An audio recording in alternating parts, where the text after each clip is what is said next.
มันจะแทรกแซงเบิดยั่วให้ไปสร้างวัดอยู่อินเดียเพื่อผลประโยชน์ของเขายั่วให้เอาเงินเอาคำไปได้ยินข่าวนำผู้ที่มานี้เราว่าเนี่ยทานบุญมีที่มานั้นกลับไปอีกแล้ว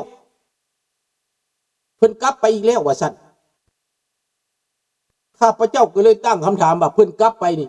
ย้อนว่าเพิ่นบ่อยากใช้หนี้ต่อติเพราะว่าแต่ตอนเพิ่นอยู่ใช้หนี้เบิดแล้วเงินก็มีตั้งหลายแสนมาบัดนี้ดินก็ขายไปแล้วสิมาหาเงินใช้หนี้อีกเพิ่นก็บ่มาเลยเนาะเพิ่นก็บ่อยู่เลยเนาะก็สิแม่นจังซั่นตามข้าพเจ้าสันนิษฐานอันสองมามันมีคดี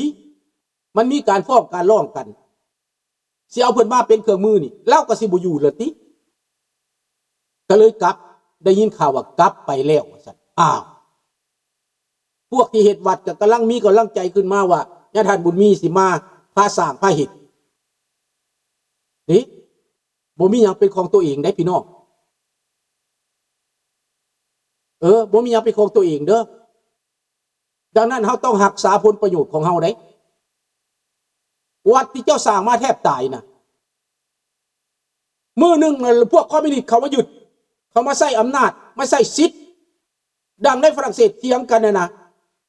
โอ้พวกเจ้าก็โง่ปานนั้นพุ่นบ่เสียมันบ่เถียงหยังมันบ่มีสิทธิ์เถียงอีกแล้วคอมมิวนิสต์กับพวกเฮามันเถียงกันบ่ได้แล้วมันบ่แม่นประเทศคอมมิวนิสต์ในอเมริกาในฝรั่งเศสนี่นะพวกคอมมิวนิสต์บ่มีสิทธิ์ที่จะมาเถียงอยู่ในนี่นะจะไปเบิ่งแม่กฎหมายของอเมริกาในอเมริกานี่คอมมิวนิสต์บ่มีสิทธิ์ที่มาหาเสียงจะมาเคลื่อนไหว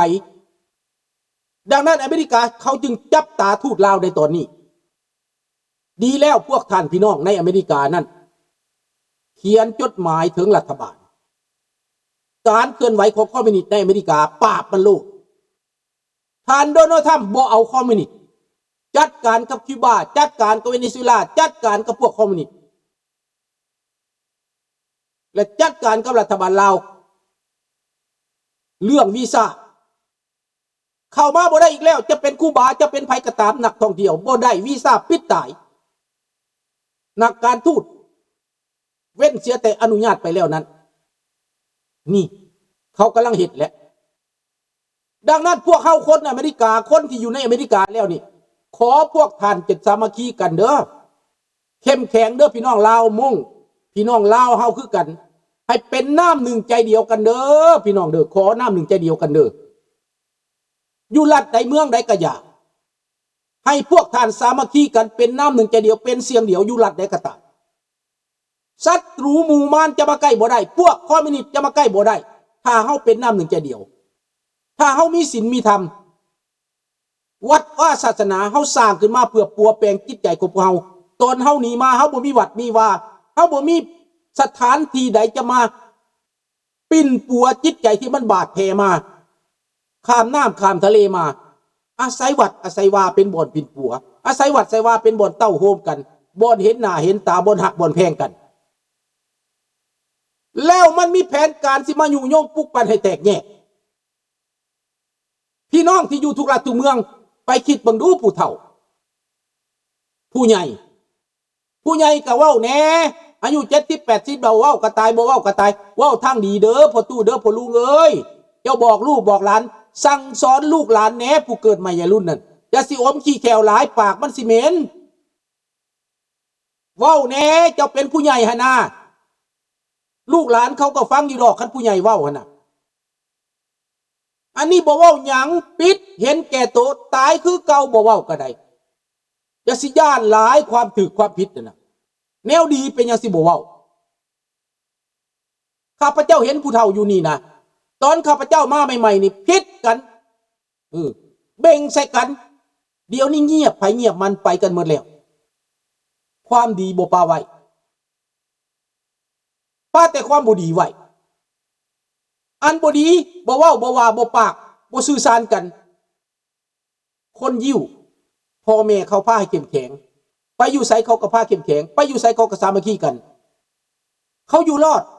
สิเกิดสงครามเกิดภัยพิบัติหยังเขาก็อยู่รอดแต่แท้เฮานี่ตัวภัยตัวมัน สร้างบารมีแต่กลุ่มแต่ก้อนเอาแต่กลุ่มตัวเองเอาแต่พวกตัวเอง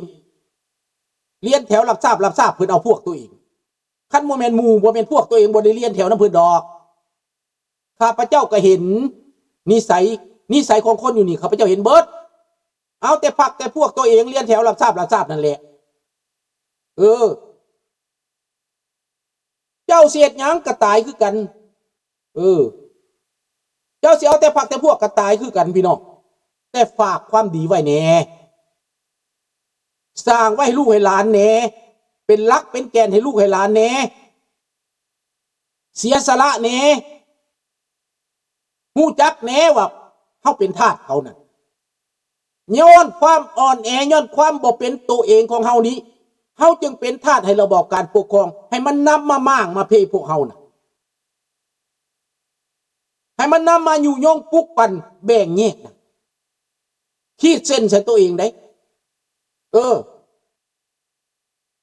พี่น้องขึ้นบ่คนลาวเข้ามาว่ามันฉลาดบ่เขามาร่วมกันในวัดอย่าเว้าการเมืองเด้อเพิ่นว่าเพิ่นย่านการเมืองแต่บัดเพิ่นเว้าเรื่องอีหยังสกปรกหั่นนะเรื่องเรื่องเปื้อนเรื่องลามกกันป๊าดโตแม่นในวัดเด้อเพิ่นเว้ากันเด้อพี่น้องเด้อในวัดเพิ่นเว้ากันเรื่องลามกนี่นะเมืองลาวเพิ่นก็เว้าเพิ่นเฮ็ดหยังเพิ่นก็เว้าบ่เว้าในวัดนั่นแหละพัดบ่ย่านบาปเด้หากแต่ว่าเพิ่นมีข้อห้ามอันนึงที่สำคัญที่เพิ่นเว้าบ่ได้ห้ามเว้าการเมืองห้ามล้มการเมืองในวัดบัดในแต่ประเทศเขาเจริญนะเขาเว้าการเมืองในวัดเด้เขาประชุมในโบสถ์เด้อยู่รัสเซียกับประชุมในโบสถ์อยู่ยูเครนกับประชุมในโบสถ์อยู่อเมริกากับประชุมในโบสถ์หาเสียงในโบสถ์เว้าการเมืองในโบสถ์นะประเทศเขาเจริญมีแต่ลาวเฮานี้อันเพิ่นบ่ให้เว้าการเมืองย้อนหยังเพิ่นญาติผิดกันหยังเฮาเว้าการเมืองนอกบ่แม่นเว้าการเมืองในเฮาเว้าเกี่ยวกับเฮาอยู่ในนอกเฮาเป็นไผเฮามาจากไสเครื่องหมายของเฮาเป็นหยังตอนเฮานี้มาเครื่องหมายเฮาเป็นหยังกาสร้างสามหัวพวกเขารับเอามานี่เขาก็บอกว่าเฮาเป็นพวกสร้างสามหัวเดี๋ยวนี้เพิ่นอายได้สุเจ้าปีเตอร์เดี๋ยวนี้เพิ่นอายคันเว้าสร้างสามหัวนี่อายเพิ่นอยากแยกพวกได้เพิ่นแยกพวกเฮาว่าพวกสร้างสามหัวเพิ่นว่าพวกสร้างสามหัวอย่าไปใกล้มันพวกสร้างสามหัวเฮาสิบ่ได้เมืองลาวได้อย่าไปถ่ายรูปกับมันได้สิบ่ได้เมืองลาวได้เพิ่นว่าข้าพเจ้าถามว่าเพิ่นเมืองลาวมาแล้วเพิ่นหันแฮงบ่เพิ่นได้ขึ้นสวรรค์บ่ข้าพเจ้าเบิ่งย่างไปก็จะเกือบบ่รอดแล้วเกือบบ่รอดแล้วเมืองลาวมาน่ะย่างก็สิบ่ถือห้อยแล้ว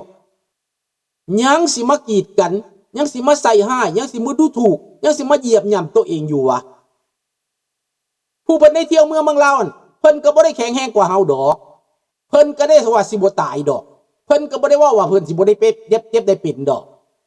คันเจ้าเมืองลาวแล้วเจ้าได้ขึ้นสวรรค์เจ้าหังเจ้ามีขึ้นค่อยสิบ่ว่าหยังเด้อนี่อันนี้แม่นเขาเฮาว่ากีดกันแบ่งแยกคัดขวางเขาว่าคัดขวางได้เขาคัดขวางแต่บัดเขาได้เฮ็ดได้เขาสิเอาป้ายสารรัฐมาใส่ก็ได้ก็บ่มีผู้ใดเว้าบ่มีผู้ใดท่วงแม่นข้าพเจ้าท่วงเขาเอาทูตมาก็บ่มีผู้ใดเว้าบ่มีบักใดอ้าปากเลยมีแต่ข้าพเจ้าเว้าสบายดีกุ้ง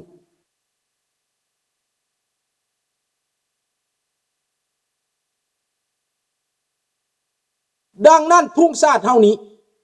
จะบ่ให้ผู้ใดมาปลดลงสร้างสามหัวตั้งแต่เกิดมาเฮานับถือจะบ่ให้ผู้ใดมาเหยียบจะบ่ให้ผู้ยำเฮาต้องปกป้องไว้กาเดือนเป็นกาทรยศเป็นกาผักของคอมมิวนิสต์ผักเผด็จการ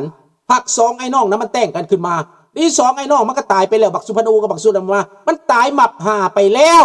เจ้าของมันผู้แต้มแต่งมาตายหมับหาไปแล้วบักเพชรราชบักสุพรรณโอบักสุดาภูมาแต้มขึ้นมามันตายหาไปแล้วมันตายดับไปแล้ว มันบ่แม่นของเฮามันแต้มมาสามไอ้น้องนี้แต้มมาเพื่อแบ่งแยกคนลาวฝันถึงเดือนฝันถึงดาวมันฝันว่าสิได้สังคมนิยมพวกบักผีปอบสามไอ้น้องมันนี่น่ะมันบ่แม่นของเฮามันบ่แม่นประชาชนเฮ็ดเอา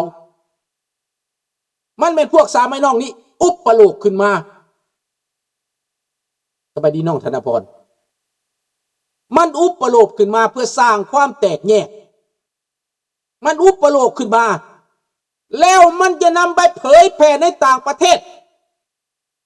ที่หาแดกอยู่น่ะโลเวลอยู่มาซาซูเซตมันเอากาเดือนมาให้เด็กน้อยถือน่ะเหยียบหน้ามันอีหาแดกอันนี้นะ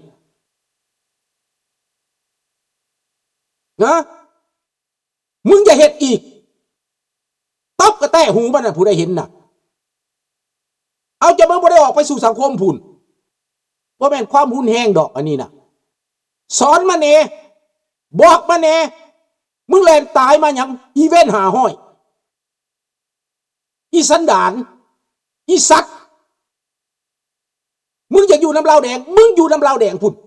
มึงไปเลียตีนเขาพุ่นมึงบ่ต้องมาประเทศที่3นี่น่ะสมอเมริกาเขาปิดประเทศบ่ให้มานั่นสามัคคีกันไว้เด้อพี่น้องเด้อเฮาเป็นไผบอกสีเฮาบอกชาติเฮาบอกอนาคตเฮาบอกการเมืองเฮาขีดเส้นตาย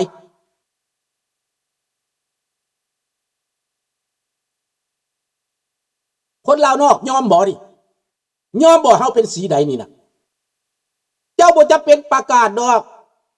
เจ้าเมืองลาวเจ้าก็เมือแต่ในใจของเจ้าเป็นสร้างทำหัวเจ้าบ่ต้องคัดขวางเจ้าบ่ต้องละอายข้าพเจ้าดิติดธนภาคไว้ก็บ่ได้อายได้มีความภาคภูมิใจนับถือพ่อแม่บรรพบุรุษเสื้อชาติเผ่าพันธุ์ที่มาของตัวเองการเมืองตัวเอง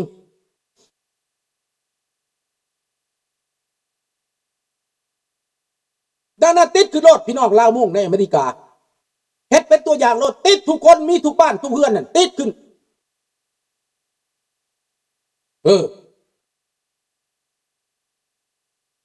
เห็นทุ่งกาเดือนอยู่ใส่ขี่ใส่รถน้ำลายยัดใส่รถว้าวให้มันติดในทูตเท่านั้นมึงอย่ามาเผยแผ่มึงอย่ามานุ่งข้าพเจ้าเห็นผู้ใดนุ่งเสื้อกาเดือนมันจะเป็นพี่เป็นน้องข้าพเจ้าก็บ่เลี้ยวเบิ่งหน้ามึงบ่ต้องมาเฮ็ดใส่หลานข้าพเจ้ามาใส่น่ะข้าพเจ้ายังบอกแก้วไหมมึงอย่ามานุ่งงั้นบ่จักเด้เนาะพ่อแม่เมื่อลาวไปซื้อมาเด้ซื้อเสื้อกาเดือนมาพวกเด็กน้อยอยู่นี่เพิ่นเมื่อลาวซื้อเสื้อกาเดือนมานุ่งข้าพเจ้าบ่เลี้ยวเบิ่งหน้าบ่จับคนมือ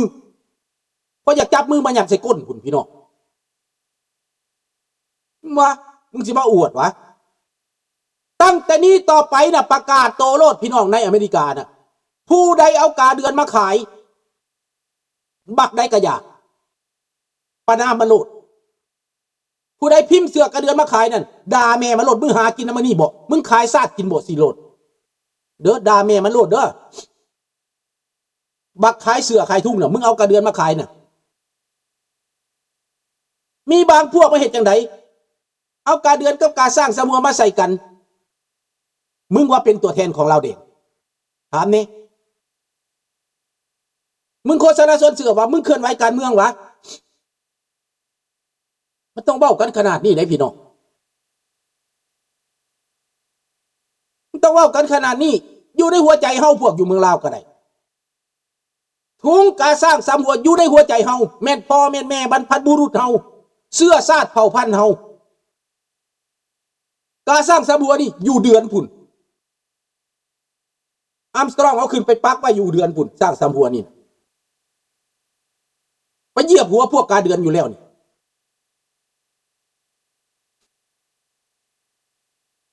แม่นแล้วคนเจราเว้าถึก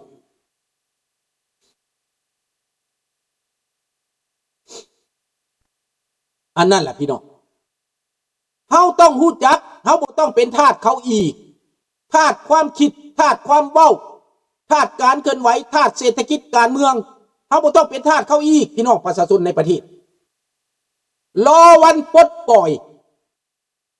การปลดปล่อยตัวจริงครั้งนี้น่ะเขาจะบ่มีเผด็จการมาครอบงำอีก